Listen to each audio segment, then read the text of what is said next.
Welcome back. As we pass Tu B'Shvat, it starts getting us within the 30-day zone of Purim.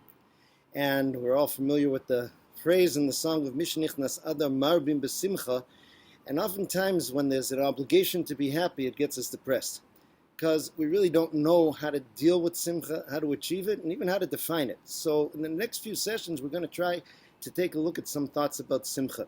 I started thinking it a bit on Tu B'Shvat when I was looking at the halachas involving the bracha of Shechayonu, the bracha that we make on having a new fruit, which is a complicated definition, and we say that very beautiful bracha, Shechayonu v'kiyamanu v'giyonu l'azman hazeh, that Hashem gave us life and sustained us and brought us to this moment that we eat this fruit. So it's interesting how much respect we give to the idea of a new fruit, but in looking at the details of the halacha, you have to see the following. People have a misunderstanding that it's simply a fruit that you haven't eaten for 30 days. That's not true, to the best of my knowledge. It has to be a new fruit that's a seasonal fruit, and this is a fruit of the new season. This gets really tricky nowadays, especially in places like America, where they import fruit throughout the year from every country so that virtually every fruit is available all the time. When that's available like that, you really don't have the Simcha. The Simcha comes from the fact that this was not here, and now its time has come. Now it has appeared.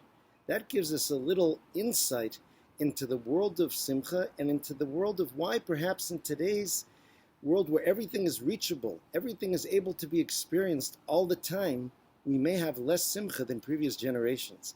I thought back to a friend of mine years ago, learned in the Telz Yeshiva in Cleveland, and once he approached one of the great Rabbonim there, Rav Chaim Stein Zatzal, and he asked him if he should make a Shechayonu on a new suit that he got. He says, yes, why not? He said, well, I'm not really happy with it. He says, well, what does make you happy? He said, I can't really think of anything. He says, that's what we have to work on. So that's the opening salvo in our search for this world of Simcha. Could it be perhaps that the fact that we have so much and so many things are available is actually decreasing our Simcha as opposed to increasing it? We'll talk more next time.